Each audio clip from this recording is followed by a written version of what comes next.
I watch and I am as a sparrow alone upon the housetop. I lie awake. I have become like a bird alone on a roof.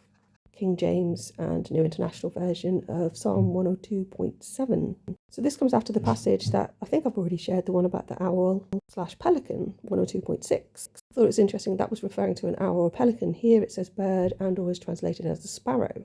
Sparrow was associated with Aphrodite.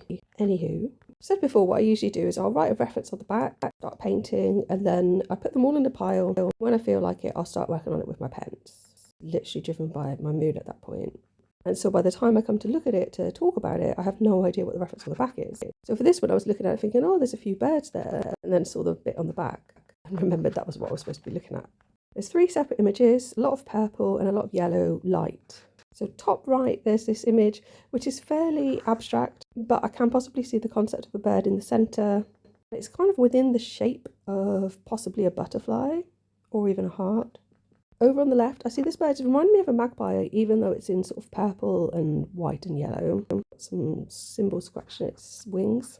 There's like a face that comes out of the top of its head, which looks even weirder when you look close up. But there's almost like 2 faces. There's this bottom part of the face, which is a bit yellow, and then there's another bit on top, which looks a bit strange. There's a figure there in like smoke on the left-hand side of that. In the bottom bit, I can see this sort of face here. So it's made of light, but it's got like little bits of symbols, etc. on it. Kind of looks quite cute, I think.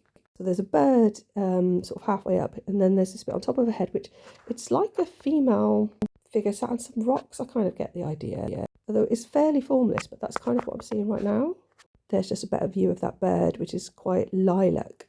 It's just when I looked it up, sparrows associated with Aphrodite and love, but in Egypt were considered as pests, like lowly. It's interesting how different cultures have different references to these birds. I can possibly see something either tree-like or another face up above that face that I showed earlier in the bottom image. So there is the bird. They don't look lowly to me. And I haven't drawn a house, but I suspect that refers to possibly an astrological house. Thanks for listening.